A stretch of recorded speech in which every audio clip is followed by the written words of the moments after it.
Bismillahirrahmanirrahim. Assalamualaikum warahmatullahi wabarakatuh.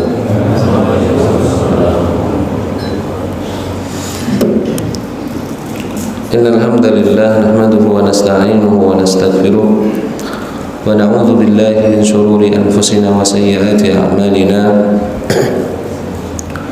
Man yahdihillahu fala mudilla lahu wa man yudlil fala hadiya lahu. Asyhadu an la ilaha illallah wahdahu la syarika lahu wa asyhadu anna Muhammadan 'abduhu wa rasuluhu la nabiyya wa la rasula ba'da. Sallallahu alaihi wa ala alihi wa ashabihi wa man tabi'ahum bi ihsanin ila yaumil qiyamah. Wa sallama tasliman katsira amma ba'd. Jamaah sekalian yang dirahmati oleh Allah Subhanahu wa taala, kita memuji Allah Subhanahu wa taala dan kita bersyukur kepada Allah atas limpahan kenikmatan yang Allah Subhanahu wa taala berikan kepada kita. Tentu yang paling besar adalah nikmat hidayah yang Allah Subhanahu wa taala senantiasa berikan kepada kita sehingga kita bisa menjadi seorang muslim sampai hari ini. Dan kita berharap kepada Allah Subhanahu wa taala semoga Allah Subhanahu wa taala senantiasa memberikan kepada kita keistiqomahan dan Allah Subhanahu wa taala mewafatkan kita juga sebagai seorang muslim. Amin. Allahumma amin. Kemudian di antara nikmat Allah Subhanahu wa taala, Allah membuka pagi hari ini dengan hujan, yang mana hujan merupakan bentuk rahmat dari Allah Subhanahu wa taala kepada kita. Dan selayaknya rahmat, kebaikan yang Allah berikan kepada kita, tidak pantas sekiranya kita berkeluh kesah mencela hujan yang Allah Subhanahu wa taala berikan kepada kita. Dan hendaknya kita bersyukur karena Allah Subhanahu wa taala masih berkenan memberikan kepada kita hujan, di mana terkadang Allah Subhanahu wa taala menjadikan hujan ini juga sebagai bala, sebagai musibah yang Allah Subhanahu wa taala jadikan perantara untuk membinasakan sebagian umat-umat yang berdosa. Kita ingat umatnya Nabi Nuh alaihi salam, Allah Subhanahu wa taala binasakan dengan hujan dan juga dengan air yang Allah Subhanahu wa taala keluarkan dari muka bumi. Kata Allah Subhanahu wa taala ketika menceritakan bagaimana kronologi tenggelamnya umatnya Nabi Nuh alaihi salam, Allah mengatakan faltaqal ma'ala amrin qad qudir. Allah bukakan pintu-pintu langit sehingga Allah turunkan hujan dengan sangat deras.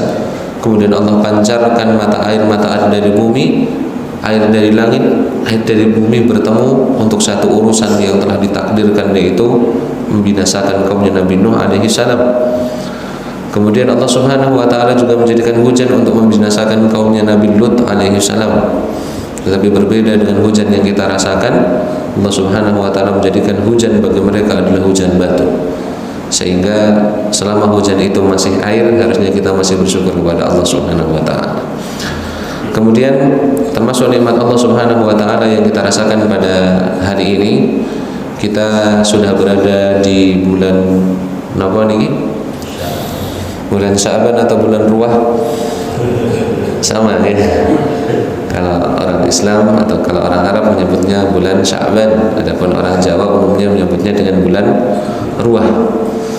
Bulan Sya'ban atau bulan Ruwah ini menandai bahwa kita sebentar lagi akan bertemu dengan satu bulan yang sangat mulia yang Allah Subhanahu wa taala jadikan berbagai macam keberkahan di dalamnya, yaitu bulan Ramadan. Bulan Ramadan ini, jamaah rahimani wa rahimakumullah, selayaknya seorang tamu, maka kalau kita menyambut tamu pasti kita melakukan persiapan. Demikian pula ketika kita mengetahui bahwa sebentar lagi masuk bulan Ramadan, kita akan bertemu dengan bulan Ramadan, hendaknya mulai sekarang kita bersiap-siap. Kenapa? Karena bulan Ramadan ini perlu kita memiliki ilmu untuk melaksanakan ibadah-ibadah yang Allah syariatkan di bulan Ramadan. Dan kita tahu bahwa ibadah yang tidak dilandasi ilmu kemungkinan besar akan keliru, akan banyak kesalahannya.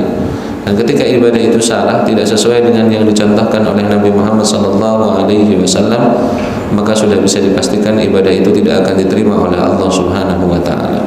Sehingga pada pagi hari ini kita akan mempelajari satu bab tentang satu ibadah yang nanti kita akan laksanakan di bulan Ramadan sebagai bentuk persiapan kita ketika nanti kita memasuki bulan Ramadan. Jamaah rahimani wa rahimakumullah, yang akan kita bahas pada pagi hari ini adalah tentang permasalahan-permasalahan seputar sholat tarawih.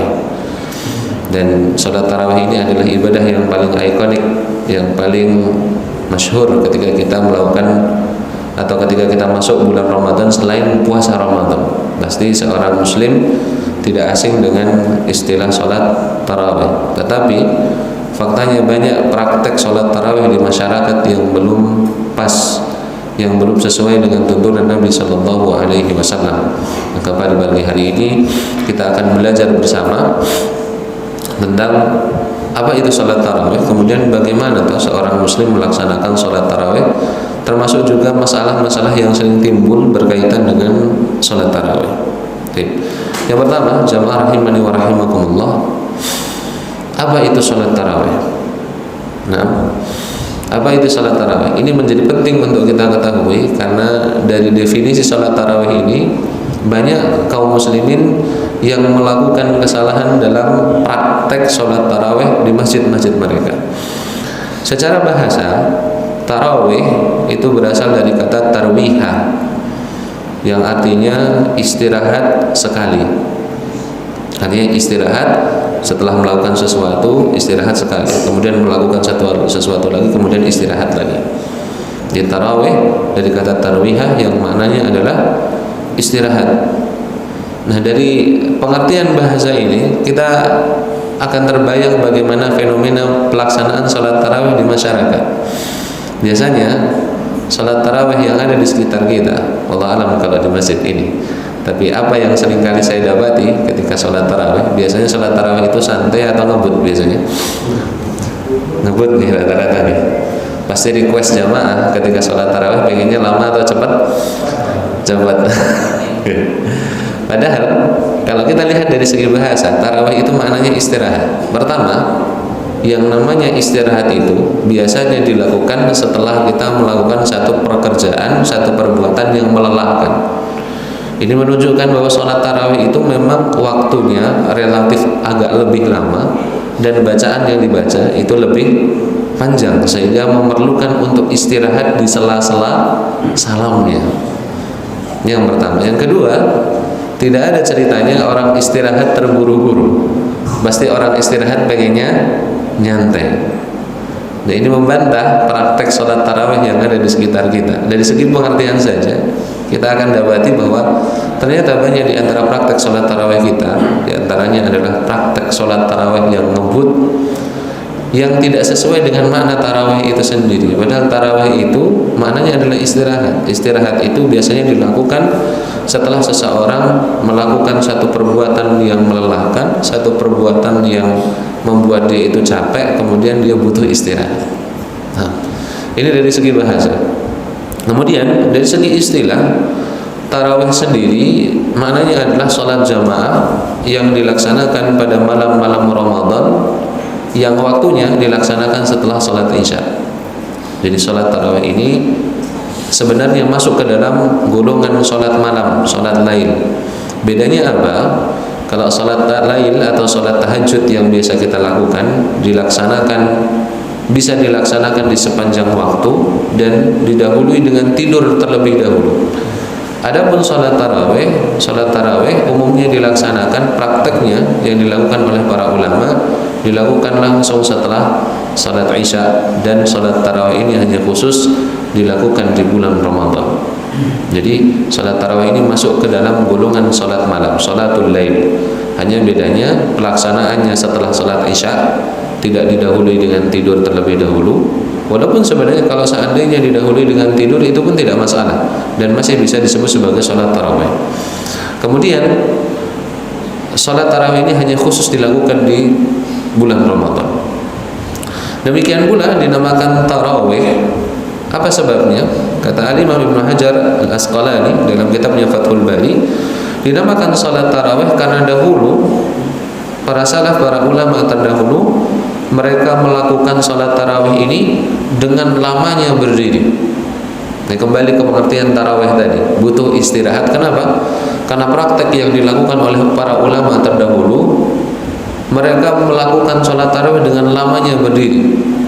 Bahkan Dikatakan di zaman Umar bin Khattab radhiyallahu anhu, Umar bin Khattab menunjuk Ubay bin Ka'ab sebagai imam salat tarawih. Kemudian dalam satu rakaat Ubay bin Ka'ab membaca sekitar 200 sampai 300 ayat. 200 sampai 300 ayat satu rakaat. Berarti satu rakaat selesai surat Al-Baqarah. Pernah di sini salat tarawih satu rakaatnya surat Al-Baqarah? Pernah? Pernah, tapi dibagi-bagi mungkin berapa rakaat.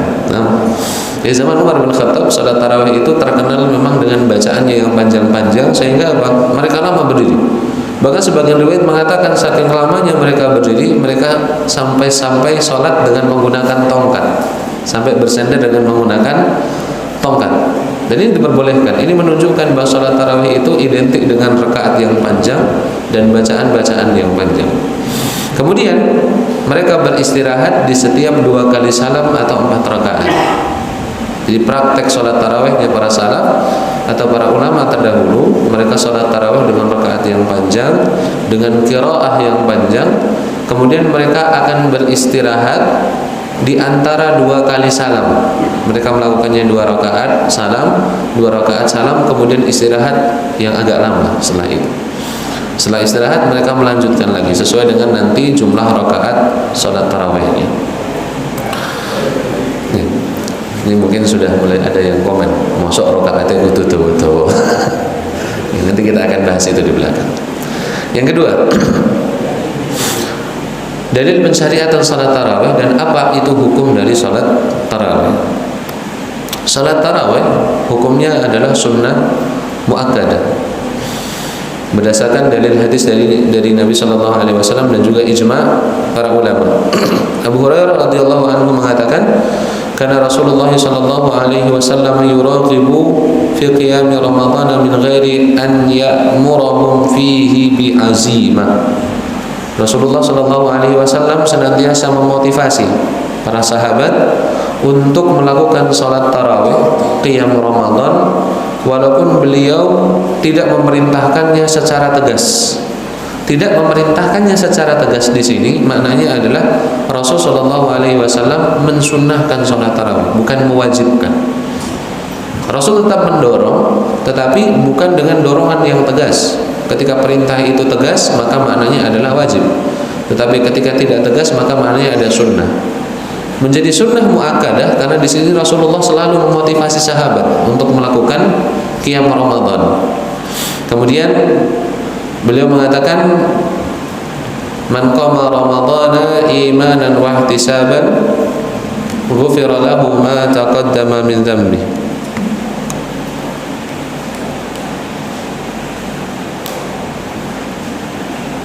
Barang siapa yang salat di bulan Ramadan, qiyam salat malam di bulan Ramadan karena iman dan berharap pahala dari Allah Subhanahu wa taala, maka akan diampuni dosa-dosanya yang telah lalu. Jadi sekali lagi salat tarawih ini hukumnya sunnah muakkadah. Yang unik di kebanyakan dari kita adalah fenomena-fenomena di masjid, di mana di bulan Ramadan masjid-masjid itu penuh ketika salat tarawih. Apakah ini salah? Tidak. Tetapi berbanding terbalik ketika di salat-salat fardu, terutama di salat-salat berjamaah, perbandingannya jauh. Biasanya lebih ramai salat tarawih atau salat fardu? Salat tarawih. Padahal salat tarawih hukumnya apa tadi? Sunnah. Salat fardu hukumnya apa? Wajib. Apalagi laki-laki berjamaah di masjid. Nah, kita lihat di sini mulai ada ketidakselarasan di sini. Salat tarawih banyak di antara kaum muslimin, mau hujan, mau angin kencang, ya, tetap berangkat ke masjid. Seakan-akan salat tarawih itu hukumnya wajib bagi mereka. Ya. Apakah salah kemudian salat tarawih ke masjid, membiasakan salat tarawih ke masjid? Tidak salah. Tetapi harusnya kalau yang sunnah saja kita berusaha untuk melakukannya secara rutin, kita berusaha untuk melakukannya secara istiqomah, harusnya yang wajib juga kita lebih istiqomah. Kalau yang sunnah saja rajin, harusnya yang wajib juga rajin. Jangan sampai sholat tarawihnya penuh masjidnya, tetapi ketika sholat jamaah menyusut jauh daripada sholat tarawih. Apalagi ketika di luar bulan Ramadan, jauh perbandingan jamaahnya dengan sholat tarawih di bulan Ramadan. Padahal sholat tarawih sekali lagi hukumnya sunnah. Kemudian Nabi Shallallahu Alaihi Wasallam, nah ini fenomena di zaman Nabi Shallallahu Alaihi Wasallam. Nabi itu ketika melakukan salat tarawih di masjid, disebutkan oleh Aisyah radhiyallahu anha, anna Rasulullah sallallahu alaihi wasallam shalla fil masjid dzata lailatin fa shalla bi salatihi nasun. Nabi sallallahu alaihi wasallam salat tarawih di masjid, kemudian bermakmum di belakang beliau beberapa orang sahabat. Thumma shalla min al-qabilati fa kathura an-nasu thumma ijtama'u min al-lailati thalithati war-rabi'ah. Kemudian di malam-malam berikutnya orang yang bermakmum di belakang Nabi ini semakin banyak. Maka kemudian di malam ketiga atau malam keempat, falam yakhruj ilaihim Rasulullah sallallahu alaihi wasallam. Beliau tidak keluar untuk sholat berjamaah tarawih di masjid. Apa alasannya? Falamma asbaha qala qad ra'aitu alladhi sana'tum falam yamna'ani minal khuruji ilaikum illa anni khashitu an tufrada alaikum. Rasulullah ditanya, kenapa engkau tidak keluar ya Rasulullah pada malam keempat dan malam-malam seterusnya untuk mengimami kami untuk salat tarawih? Kata Rasulullah sallallahu alaihi wasallam, saya takut kalau seandainya saya rutin salat tarawih bersama kalian, nanti salat tarawih itu bisa jadi diwajibkan untuk kalian. Ini semakin memperkuat sebagai dasar bahwa salat tarawih itu hukumnya sunnah. Nah, demikian pula Al-Imam An-Nawawi rahimahullah ta'ala mengatakan dalam kitab Al-Majmu' Syarah Muhadzab, beliau mengatakan fa salatut tarawih sunnatun bi ijma'il ulama. Para ulama bersepakat bahwa salat tarawih itu hukumnya sunnah, bukan wajib. Nah, sehingga tadi kami sampaikan bahwa jangan sampai yang sunnah itu diutamakan daripada yang wajib. Kalau yang sunnah kita berusaha untuk melakukannya, maka terlebih lagi yang wajib. Baik. Kemudian yang ketiga, salat tarawih memiliki banyak sekali keutamaan, jamaah rahimani wa rahimakumullah. Walaupun salat tarawih ini hukumnya sunnah, tetapi salat tarawih ini memiliki banyak sekali keutamaan. Di antaranya adalah salat tarawih merupakan sebab seseorang mendapatkan ampunan dari dosa-dosanya yang telah lalu dari Allah Subhanahu wa taala. Nabi sallallahu alaihi wasallam bersabda, "Man qama ramadhana imanan wa ihtisaban, ghufira lahu ma taqaddama min dhanbihi." Barang siapa yang salat malam di bulan Ramadan, melakukan salat tarawih di bulan Ramadan imanan, karena dilandasi dengan rasa iman kepada Allah Subhanahu wa taala, wahtisaban, dan dia berharap pahala dari Allah Subhanahu wa taala, ghufira lahu ma taqaddama min dhanbi, maka akan diampuni dosa-dosanya yang telah lalu. Ini keutamaan yang pertama. Tapi dengan syarat apa? Pertama, dilandasi dengan rasa iman. Yang kedua, dengan salat tarawihnya dia berharap pahala dari Allah Subhanahu wa taala. Yang kedua, orang yang salat tarawih bersama imam sampai selesai, dia akan dicatat pahala baginya salat semalam suntuk. Nabi sallallahu alaihi wasallam bersabda, "Innar rajula idza shalla ma'al imami hatta yansarifa husiba lahu qiyamul lailin." Kata Nabi sallallahu alaihi wasallam, sesungguhnya ketika seseorang itu salat bersama imam hatta yansarif, sampai selesai salatnya, husiba lahu qiyamul lailatin, dia akan dicatat baginya pahala orang yang salat semalam suntuk. Nah, lebih banyak di antara kaum muslimin, karena mungkin beberapa alasan, di antaranya adalah karena dia pengen sholat tahajud setelah sholat tarawih, dan dia pengen menutup sholat tahajudnya dengan sholat witir. Akhirnya ketika masuk witir dia pulang, meninggalkan imam dengan alasan nanti ingin sholat tahajud, kemudian ingin witir sendiri, dan ini kurang tepat. Kenapa? Karena Nabi sallallahu alaihi wasallam juga bersabda, "Ju'ilal imamu liyu'tamma bih." Imam itu dipilih, dijadikan seorang imam itu untuk ditaati. Kalau dia melakukan salat sampai selesai, maka makmumnya, kita sebagai makmum juga harus mengikuti imam salat sampai selesai. Termasuk juga ini kita sampaikan, kepada para orang tua ketika anaknya pergi sholat tarawih ke masjid. Kita kadang melihat anak-anak ketika sholat tarawih mereka hanya melakukan beberapa rakaat saja kemudian istirahat. Maka hendaknya ini dibiasakan bagi anak-anak bahwa yang namanya sholat tarawih bersama imam harusnya sholat sampai imam selesai. Tidak ada istirahat kemudian tidak mengikuti imam. Sekali lagi, bagi orang yang sholat bersama imam sampai selesai, dia akan dicatat melakukan sholat semalam suntuk. Kemudian keutamaan yang ketiga dari melakukan sholat tarawih, bahwa mengerjakan sholat tarawih jika seseorang wafat maka akan dicatat sebagai orang-orang atau masuk ke dalam golongan orang-orang siddiqin dan syuhada. Pernah ada seorang laki-laki mendatangi Nabi Shallallahu Alaihi Wasallam, kemudian dia bertanya, dia menyampaikan kepada Nabi Shallallahu Alaihi Wasallam, "Inni syahidtu an la ilaha illallah wa annaka rasulullah." Wahai Rasulullah, sesungguhnya saya bersyahadat bahwa tidak ada sesembahan yang berhak disembah kecuali Allah dan bahwasannya engkau adalah utusan Allah. Wa salaitus salatil khamsa, dan saya melakukan salat 5 waktu. Wa sumtu ramadhana wa qumtu, saya melakukan puasa Ramadan dan saya melakukan salat tarawih. Perhatikan kalimat ini, saya melakukan puasa Ramadan dan saya melakukan salat tarawih. Wa ataituz zakah, saya juga membayar zakat.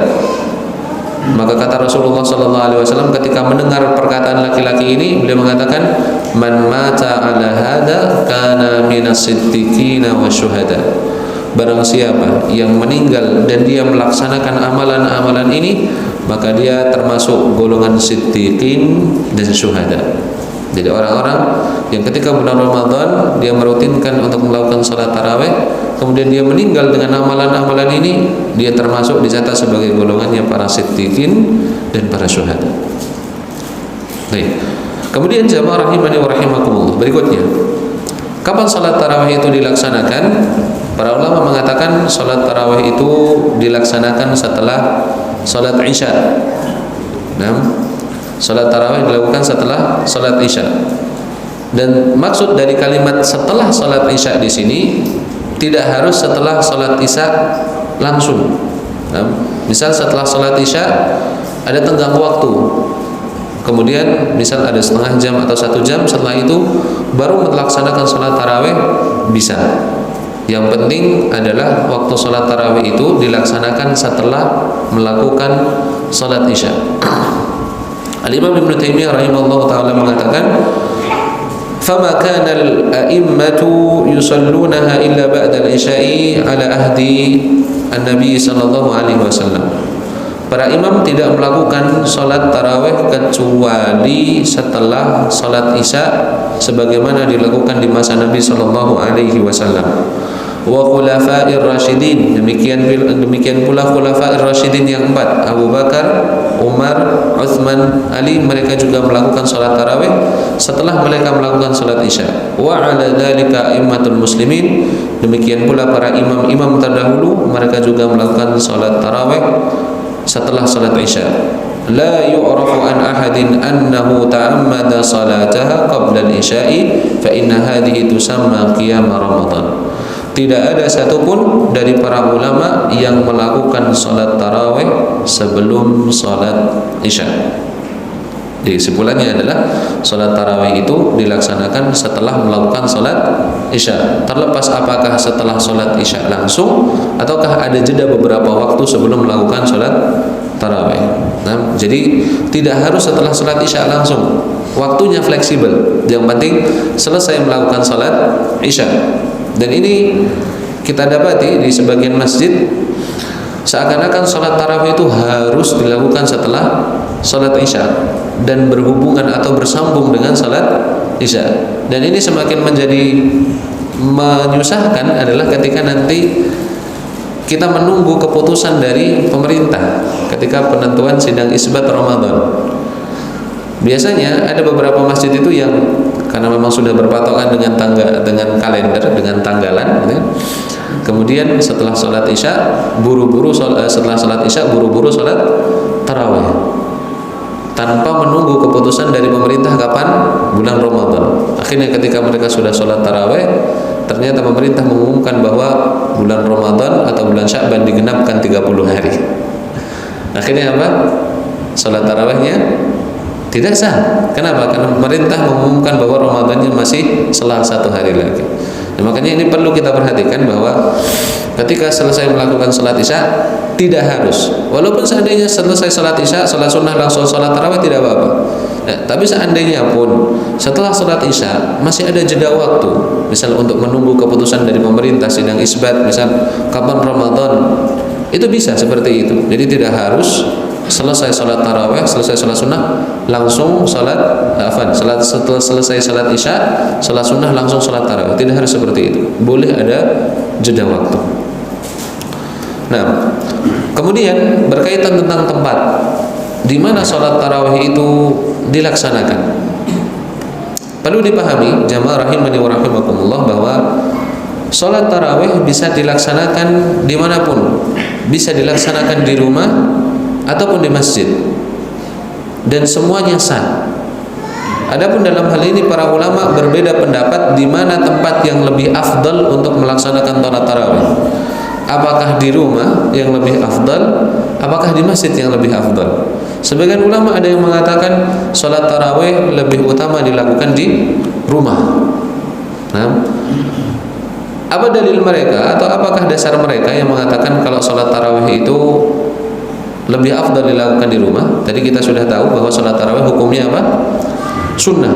Sementara Nabi Shallallahu Alaihi Wasallam mengatakan, ij'alu min salatikum fi buyutikum wa la tattakhiduha kuburan.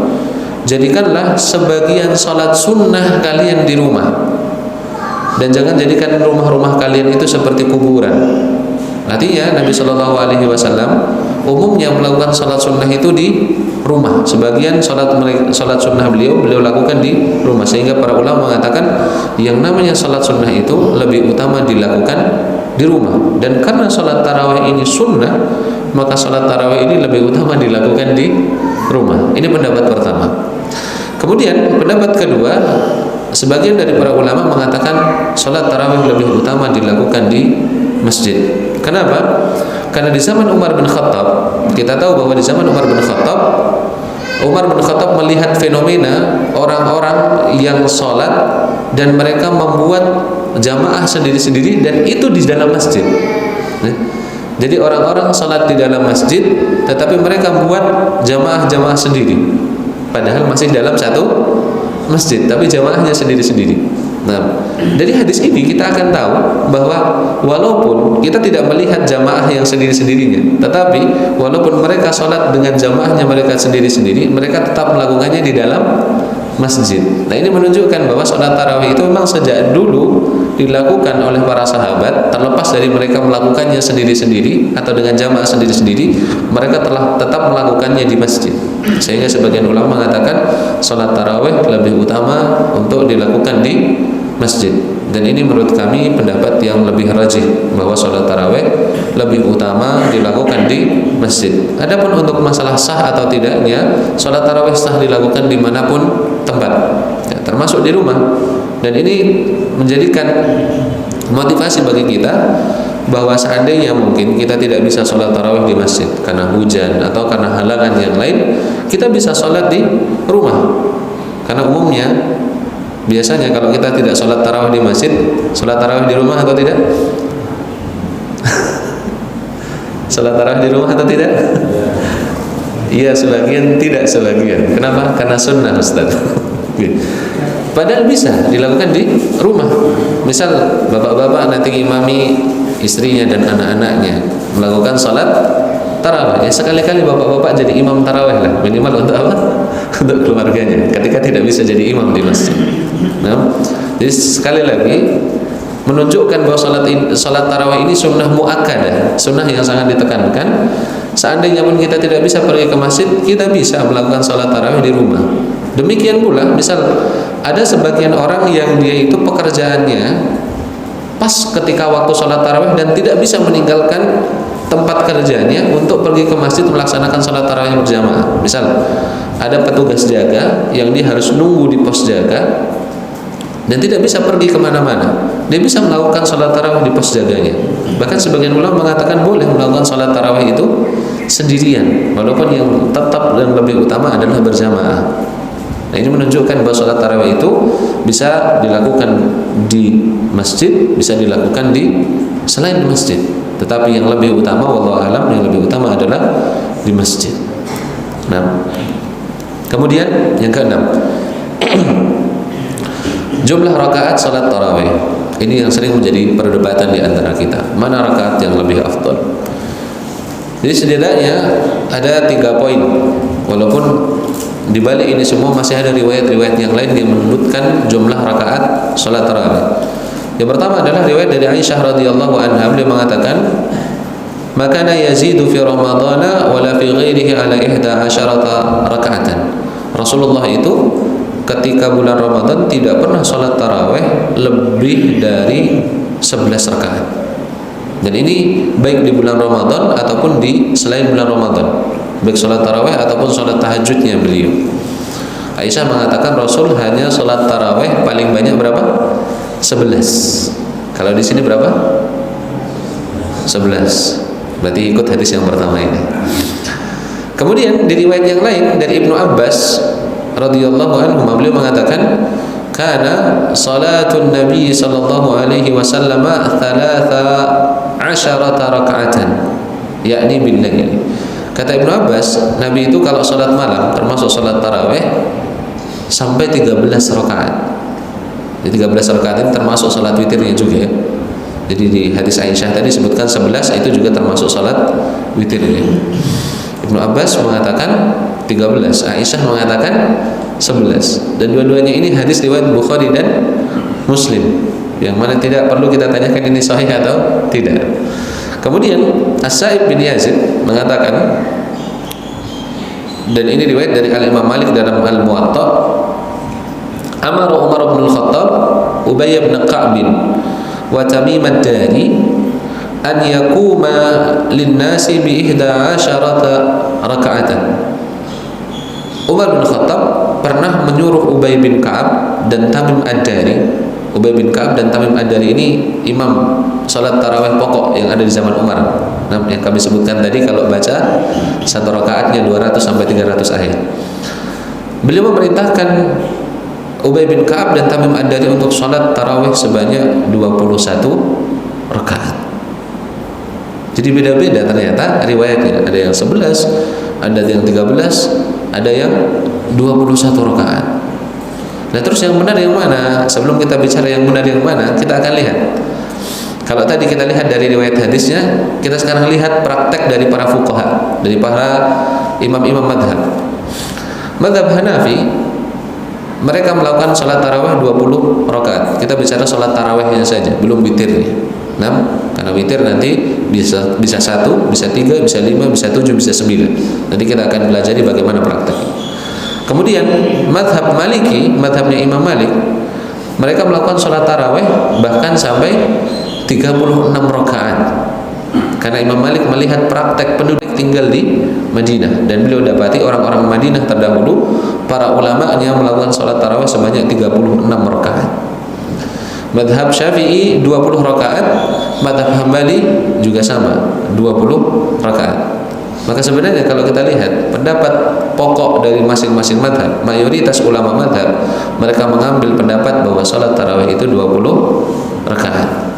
Walaupun kita tidak nafikan ada sebagian ulama yang juga memilih hadisnya Aisyah tadi, bahwa Nabi Shallallahu Alaihi Wasallam tidak salat malam termasuk salat tarawih lebih dari 11 rakaat. Nah, terus bagaimana ketika banyak khilaf seperti ini, mana yang lebih utama? Maka kita ambil kesimpulan bahwa salat tarawih itu tidak terbatas jumlah rakaatnya. Nah, terus bagaimana nanti dengan hadisnya Aisyah tadi yang mengatakan bahwa Rasul itu tidak pernah sholat lebih dari 11 rakaat? Maka jawabannya adalah hal itu menurut pandangan Aisyah secara pribadi. Karena Aisyah biasa melihat Rasul sholat sunnah di rumah. Adapun beliau, ada kemungkinan beliau tidak tahu bagaimana praktek sholat Rasulullah SAW di luar rumah. Faktanya apa? Ibnu Abbas tadi mengatakan Rasul sholat 13, dan kita tidak bisa menafikan riwayatnya Ibnu Abbas karena sama-sama hadis riwayat Bukhari dan Muslim.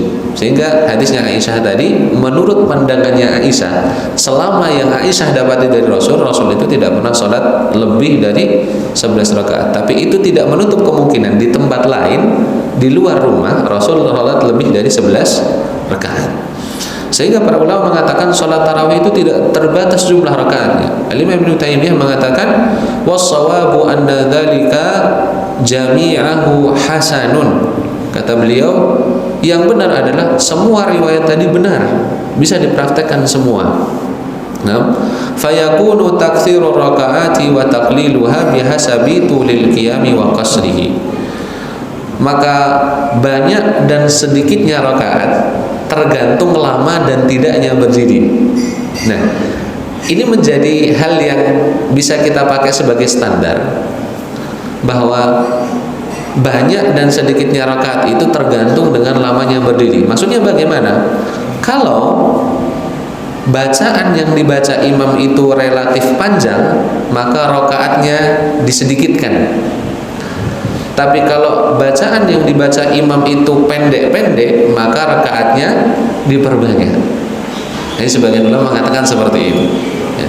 Jadi untuk menjaga tetap stabil, maksudnya kalau dipendekkan tidak terlalu pendek sekali, kalau panjang tidak terlalu panjang sekali, maka cara untuk menyiasatinya adalah ketika bacaannya panjang rakaatnya disedikitkan, tetapi ketika bacaannya pendek rakaatnya diperbanyak. Demikian pula perkataan Al-Imam Ibnu Abdul Bar, bahwa intinya adalah sholat malam itu tidak ada batasannya, termasuk sholat tarawih. Kata beliau, barang siapa yang ingin mempersedikit rakaatnya silakan. Nah, faman syaa istaqalla wa man syaa istaktsara. Barang siapa yang mau sedikit rakaatnya silakan, barang siapa yang mau memperbanyak rakaatnya juga dipersilakan. Yang intinya bahwa salat malam termasuk salat tarawih tidak terbatas jumlah rakaatnya. Baik. Ini kita tadi bicara tentang salat tarawih ini. Kemudian, nah, terus bagaimana dengan sholat witirnya? Berapa jumlah rakaat sholat witirnya? Nabi sallallahu alaihi wasallam bersabda, "Al-witru haqqun 'ala kulli muslimin, faman ahabba an yutira bi khamsin falyaf'al, wa man ahabba an yutira bi thalathin falyaf'al, wa man ahabba an yutira bi wahidatin falyaf'al." Kata Nabi, barang siapa yang ingin berwitir dengan 5 rakaat silakan, yang ingin berwitir dengan 3 rakaat silakan, yang ingin berwitir dengan 1 rakaat juga dipersilahkan. Karena witir itu yang penting adalah ganjil. Witir sendiri itu artinya ganjil. Sehingga salat witir jumlahnya harus ganjil. Nah, kemudian dari beberapa riwayat yang dikumpulkan para ulama, diambillah kesimpulan bahwa salat witir itu ada 5 model pelaksanaan.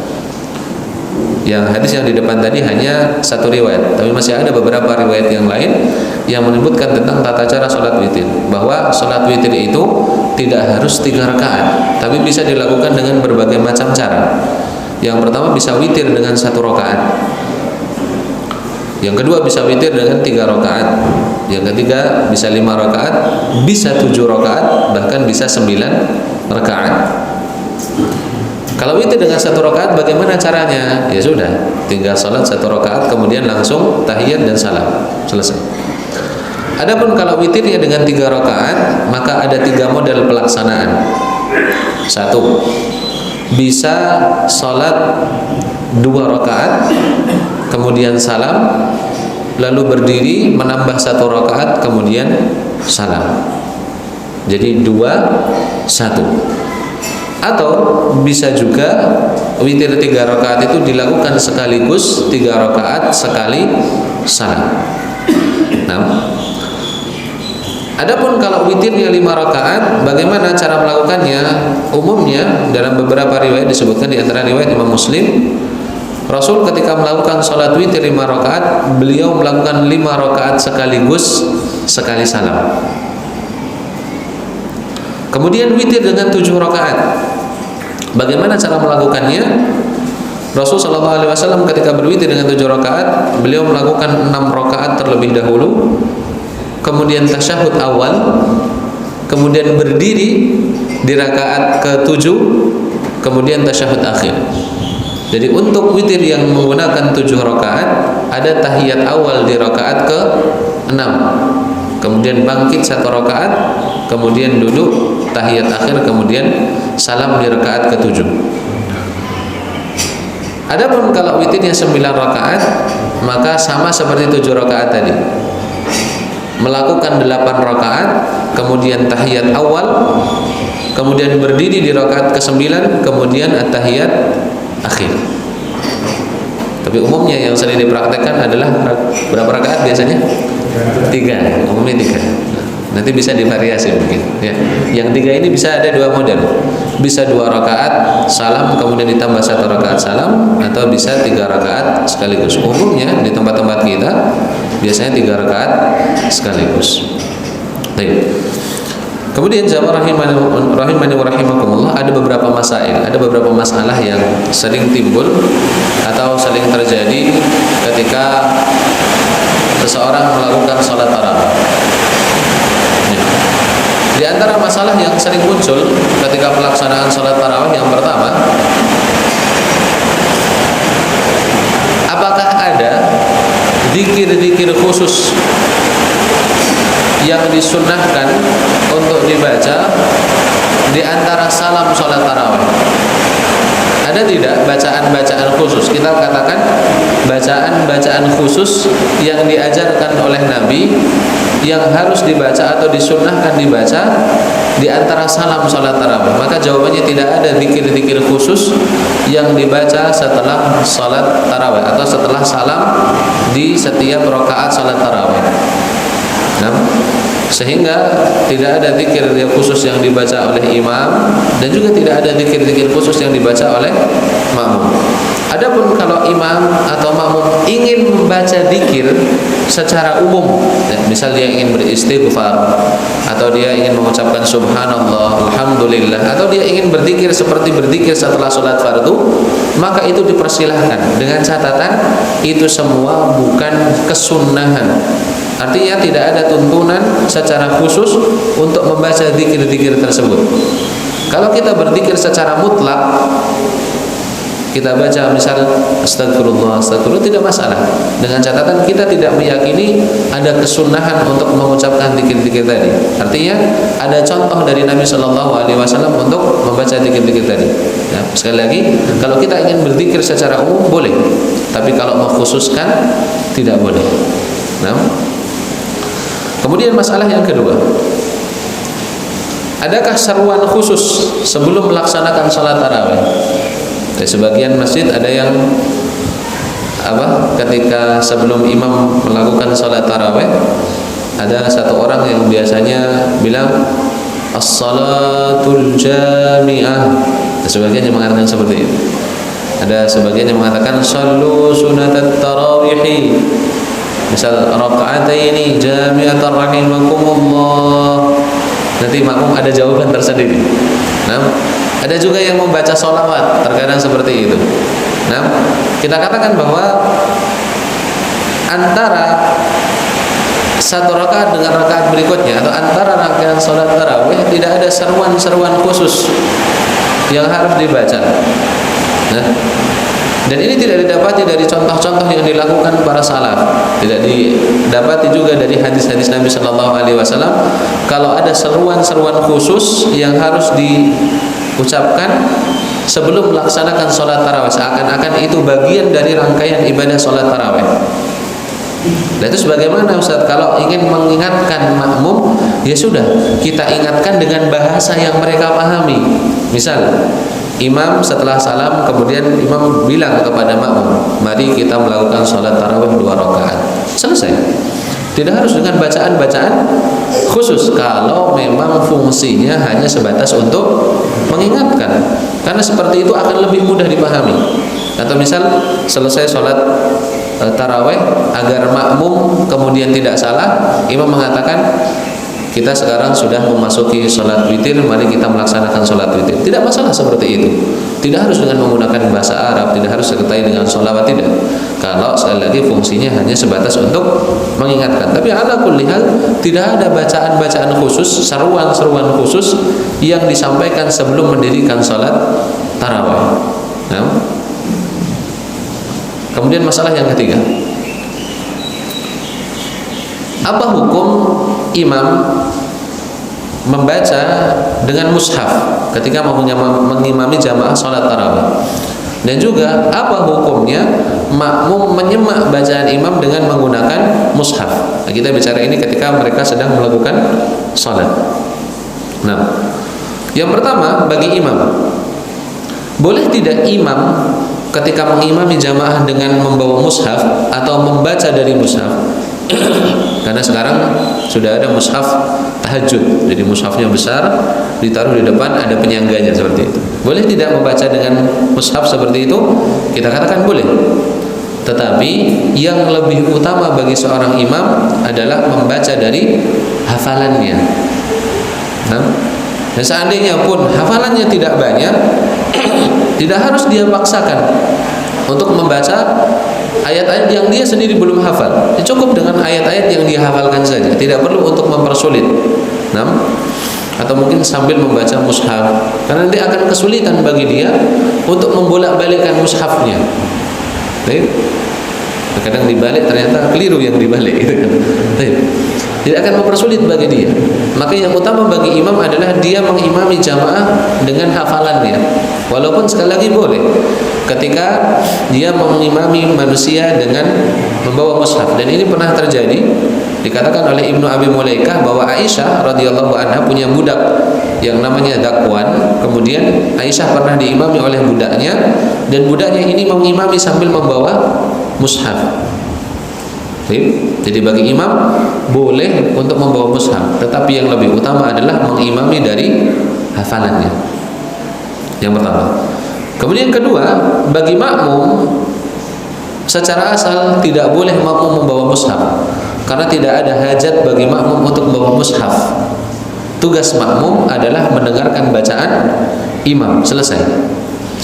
Kecuali ketika memang dibutuhkan. Misal orang yang ada di belakang imam ini hafalannya lebih sedikit daripada imamnya, dan ayat yang dibaca adalah ayat-ayat yang di luar hafalan dari orang yang ada di belakang imam, maka boleh bagi makmum yang ada di belakang imam untuk menyemak bacaan imam dengan mushaf, dengan tujuan seandainya imam salah dia bisa membenarkan. Tetapi bagi jamaah-jamaah yang lain tidak diperbolehkan, walaupun untuk tujuan apapun, karena tugas asal dari makmum adalah mendengarkan bacaan imam. Bisa dipahami gini. Jadi yang diperbolehkan bagi makmum untuk membaca mushaf adalah yang ada di belakang imam. Itu pun kalau dibutuhkan. Nah, tapi kalau dua-duanya sama-sama kuat hafalannya, atau bahkan yang di belakang imam ini hafalannya lebih mutqin daripada imamnya, maka tidak ada hajat bagi dia untuk membawa mushaf. Kemudian masalah yang keempat, jamaah rahimani wa rahimakumullah. Biasanya ketika kita melakukan sholat tarawih, kemudian melakukan sholat witir, biasanya ada kunut witir. Di sini ada nih kunut witir nih biasanya nih. Jadi ketika witir biasanya ada kunutnya, dan ini dipraktekkan oleh para ulama terdahulu. Di antaranya adalah Al-Imam Az-Zuhri. Beliau mengatakan la kunuta fis sanati kulliha illa fin nisfil akhirati min Ramadan. Beliau mengatakan tidak ada kunut sepanjang tahun. Artinya kunut witir maksudnya. Yang ada adalah kunut di setengah terakhir bulan Ramadan. Jadi umumnya para ulama terdahulu mereka mempraktekkan kunut witir di setengah terakhir bulan Ramadan. Ketika sudah lewat setengah, kemudian di setiap salat witir mereka melakukan kunut. Demikian pula perkataan Imam Ahmad, beliau mengatakan amma ana fala aqnut illa fin nisfil baqi. Adapun saya tidak melakukan kunut kecuali di setengah akhir dari bulan Ramadan. Ini menunjukkan bahwa para ulama terdahulu mempraktekkan kunut witir di setengah terakhir bulan Ramadan. Kemudian kunut witir itu sebelum ruku atau setelah ruku. Kalau umumnya kunut itu biasanya sebelum ruku atau setelah ruku? Setelah. Tapi bisa dipraktekkan dua-duanya. Bisa dipraktekkan kunut itu sebelum ruku, bisa juga dipraktekkan setelah ruku. Dan banyak riwayat yang menyebutkan bahwa Nabi Shallallahu Alaihi Wasallam kunutnya sebelum ruku. Di antaranya adalah riwayat Ubay bin Ka'ab, beliau mengatakan, Inna Rasulullah Shallallahu Alaihi Wasallam kana yutiru fayaknutu qabla ruku'i. Hadis riwayat Ibnu Majah. Ubay bin Ka'ab mengatakan Nabi Shallallahu Alaihi Wasallam ketika berkunut di salat witir, beliau melakukan kunutnya sebelum rukuk. Jadi setelah membaca Al-Fatihah, membaca surat, langsung disambung dengan kunut. Setelah kunut baru beliau rukuk, i'tidal, kemudian sujud. Tapi di beberapa riwayat yang lain, di antaranya adalah riwayat Urwah bin Zubair tentang perintah Umar untuk mengumpulkan manusia menjadi satu jamaah salat tarawih. Dalam riwayat tersebut, imam ketika selesai membaca doa kunut ada kalimat thumma yukabbiru wa yahwi sajidan. Setelah membaca doa kunut, imam kemudian bertakbir dan turun sujud. Dalam riwayat ini menunjukkan bahwa kunut itu dilakukan setelah ruku, karena selesai doa kunut langsung sujud. Jadi ada dua riwayat yang menyebutkan bahwa kunut itu dilakukan sebelum ruku, bisa dilakukan setelah ruku ketika i'tidal juga bisa. Nah, kemudian apa yang dibaca ketika doa kunut yang dibaca ketika kunut witir sama seperti doa kunut pada umumnya. Allahumma hdina fi man hadait wa afina fi man afait wa tawallana fi man tawallait wa barik lana fi ma atait. Makmum mengamini atau tidak? Mengamini. Nah, jadi ketika imam membaca doa ini, makmum mengamini, tetapi jangan salah ketika mengamini doa kunut, karena ada beberapa kalimat-kalimat yang kita tidak boleh untuk mengamininya. Apa saja itu? Coba kalau kita urutkan dari atas, doa kunut itu kita mulai dengan Allahumma hdina, Allahumma hdini kalau untuk diri sendiri. Kalau untuk jamaah kita ganti dhamirnya, Allahumma hdina fi man hadait. Ya Allah, berikanlah aku petunjuk di antara orang-orang yang Engkau beri petunjuk. Amin atau tidak ini? Amin. Wa afini fi man afait wa afina fi man afait. Dan berilah aku keselamatan di antara orang-orang yang Engkau berikan keselamatan. Amin tidak ini? Amin. Wa tawallana fi man tawallait. Uruslah aku di antara orang-orang yang Engkau urus. Amin tidak? Amin. Wa barik li fi ma atait. Dan berkahilah untuk apa yang Engkau berikan kepadaku. Amin tidak? Amin. Waqini atau waqina syarra ma qadait. Lindungilah aku dengan keburukan yang telah Engkau tetapkan. Amin tidak? Fa innaka taqdi wa la yuqda alaik. Sesungguhnya Engkau zat yang memutuskan dan tidak diputuskan kepadaku. Amin tidak? Amin tidak? Tidak. Kenapa tidak amin? Karena ini bukan doa, tetapi ini penetapan keagungan untuk Allah Subhanahu wa taala. Kalau kita aminkan doa ini, seakan-akan Allah itu butuh untuk didoakan. Bahwa Allah itu butuh untuk didoakan sebagai zat yang maha memutuskan. Misal kita mengatakan, ya Allah, Engkau adalah zat yang maha memutuskan dan tidak diputuskan atas dirimu. Amin. Ya Allah, kabulkanlah doa saya. Jadi seakan-akan kita mendoakan Allah Subhanahu wa taala. Wa innahu la yadhillu man walait. Sesungguhnya tidak akan hina orang yang telah Engkau jaga dan Engkau tolong. Amin atau tidak? Tidak. Tabarakta rabbana wa ta'alait. Maha suci dan maha tinggi Engkau. Amin atau tidak? Tidak. Nah, jadi ada beberapa kalimat, 3 kalimat terakhir dalam doa kunut itu tidak diamini, tapi tetap mengangkat tangan. Karena ada sebagian praktek saya pernah dapati ketika doa kunut, ketika sudah masuk fa innaka taqdi wa la yuqda alaik, tangannya dibalik. Nah, saya kaget, ini apa maksudnya tangannya dibalik? Nah, tetap tangannya diangkat, tapi kita tidak mengatakan apa? Amin. Nah, baik. Kemudian masalah yang ketujuh, Adakah kultum dalam rangkaian salat tarawih? Artinya adalah, apakah kultum itu masuk ke dalam sunnah tarawih? Jawabannya tidak. Kultum bukan rangkaian dari salat tarawih. Dan jangan samakan salat tarawih dengan salat id yang ada kultumnya setelah salat. Saya sampaikan seperti ini bukan berarti saya melarang untuk kultum, tidak, monggo kalau mau kultum silakan, tetapi jangan sampai kemudian ada rasa atau ada keyakinan bahwa kalau sholat tarawih tidak ada kultumnya itu tidak afdal. Tidak, tetap afdal, karena yang paling utama sholat tarawih itu intinya adalah di sholatnya, bukan di kultumnya. Adapun kultum sifatnya opsional. Kalau memang di situ ada maslahat untuk menyampaikan kebaikan dan perlu jamaah itu untuk disampaikan nasihat, maka silakan kultum. Tapi seandainya pun tidak ada kultum, maka sholat tarawihnya tetap sah. Karena saya dulu termasuk korban. Kenapa? Karena ketika SD diberikan buku kegiatan Ramadan. Dan buku kegiatan Ramadan itu kan kewajibannya mencatat apa? Kultum kan? Jadi anak-anak ketika berangkat sholat tarawih itu bukan pengen ikut sholat tarawihnya kan, tapi karena pengen nyatat kultumnya. Karena kalau nggak ada tanda tangan dari khotibnya, ini nilainya berkurang biasanya. Nah, dan ini hal-hal yang perlu disampaikan bahwa kultum sekali lagi bukan bagian dari ibadah sholat tarawih. Tapi seandainya ada keperluan untuk kultum, tidak masalah untuk disampaikan kultum setelah sholat tarawih. Termasuk juga kebanyakan orang itu lebih sibuk, beberapa takmir masjid itu lebih sibuk untuk cari khotib ketika bulan Ramadan, tapi tidak sibuk untuk cari imam Ramadan, sehingga lebih penting kultumnya daripada salatnya. Lebih parah lagi, terkadang kultumnya lebih lama daripada salatnya. Padahal kultum itu apa? Kuliah 7 menit. Jadi paling lama kultum itu berapa?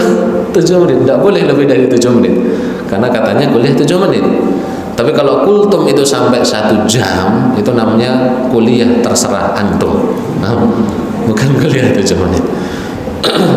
Kemudian masalah terakhir yang biasanya terjadi ketika pelaksanaan sholat tarawih adalah, apa hukum wanita mengikuti sholat tarawih?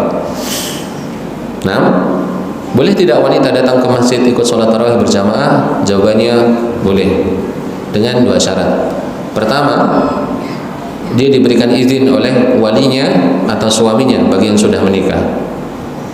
Jadi ibu-ibu kalau pergi sholat tarawih minta izin ke suami. Kalau suami tidak memperbolehkan, ya berarti sholat tarawih di mana? Di rumah. Baik. Kemudian yang kedua, terjaga dari fitnah. Jangan jadikan majelis sholat tarawih ini majelis untuk menebar fitnah, majelis untuk pamer mukena baru, untuk tampil menarik. Tidak, karena tujuan sholat tarawih ini ibadah. Jangan sampai ibadah dijadikan sebagai ladang untuk fitnah. Nabi SAW bersabda, la tamna'u ima Allahi masajidallah. Jangan kalian larang para wanita untuk pergi ke rumah-rumah Allah, ke masjid-masjid Allah. Ini menjadi dalil, menjadi dasar bahwa secara asal wanita boleh untuk mengikuti sholat berjamaah di masjid, termasuk sholat tarawih. Tetapi kalau kita tanyakan mana yang lebih utama bagi wanita, sholat di masjid ataukah sholat di rumah, maka yang paling utama bagi seorang wanita adalah sholat di rumah. Nah, prakteknya adalah yang biasanya ngisi masjid itu ibu-ibu. Majelis taklim ibu-ibu. Saya tidak pernah dapati ada namanya pengajian bapak-bapak, itu tidak ada. Pasti kalau pengajian ibu-ibu. Jarang ada pengajian bapak-bapak. Bahkan sebagian masjid itu kalau sholat fardu, sholat berjamaah, yang paling banyak softnya itu softnya ibu-ibu. Bapak-bapaknya mungkin cuma 1 soft, itu pun juga tidak penuh, tapi ibu-ibunya bisa sampai 2 soft. Jadi terbalik seperti itu. Ya, ibu-ibu ngambil peran bapak-bapak sholat jamaah di masjid, bapak-bapak ngambil peran ibu-ibu sholat di rumah. Jadi tukaran peran di sini.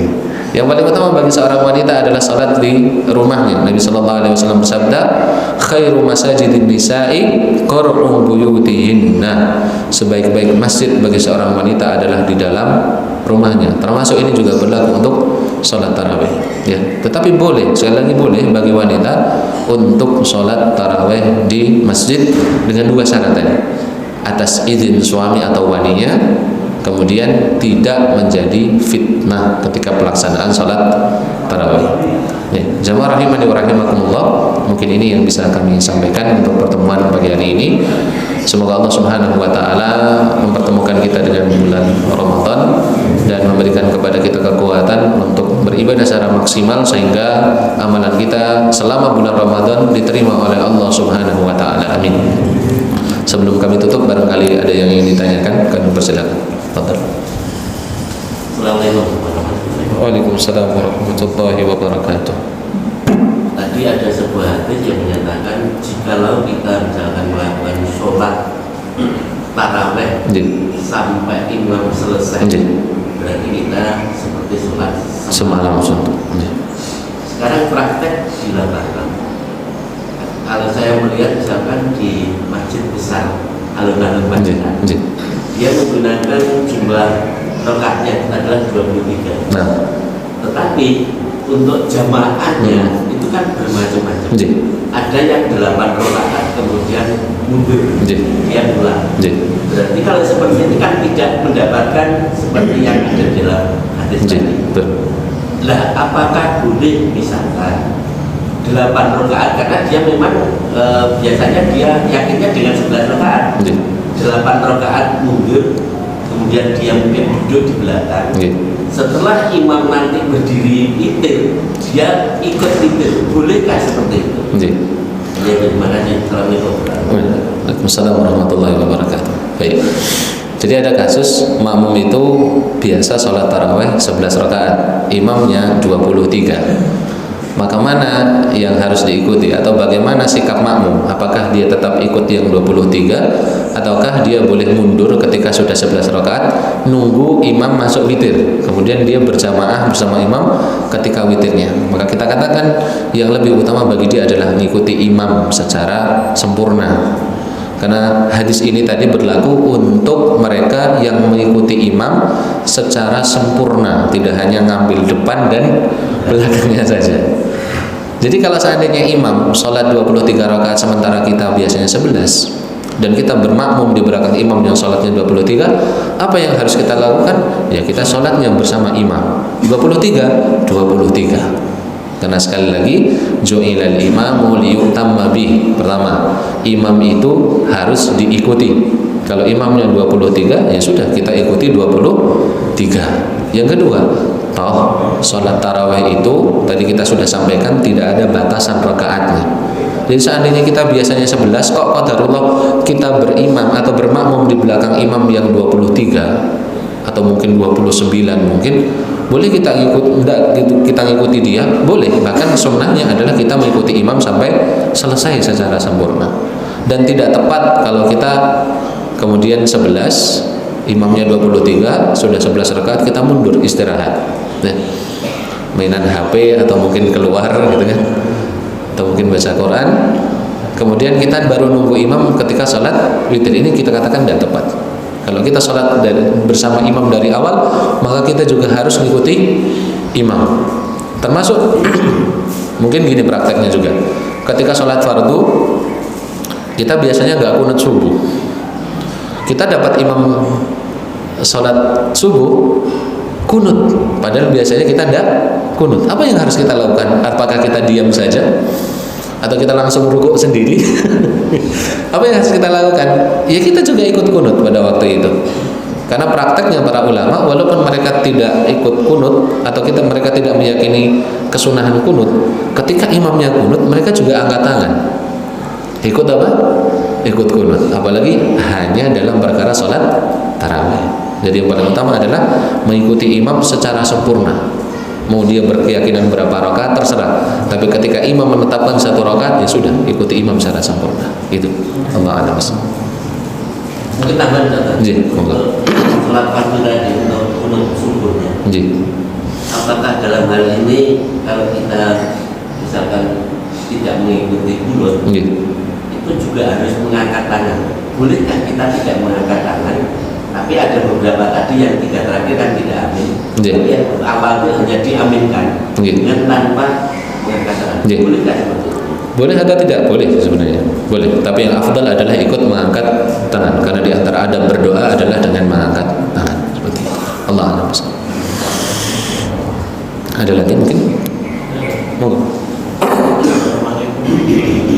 Waalaikumsalam warahmatullahi wabarakatuh. Mungkin ada di penggunaannya di luar sholat tarawih, secara umum di sholat fardu juga. Bagaimana kita kalau ada bacaan imam yang kita tahu itu tajwidnya salah, kayak di Al-Fatihah itu misalkan yang seharusnya panjang dipanjangkan, itu kita harus seperti apa? Kita harus seperti apa sebagai makmum itu maksudnya? Apa kita tetap yang bermakmum di situ atau mungkin mencari tempat lain yang lebih jauh? Ini sepertinya sudah kita bahas di pertemuan yang lalu ini. Jangan darau kayaknya.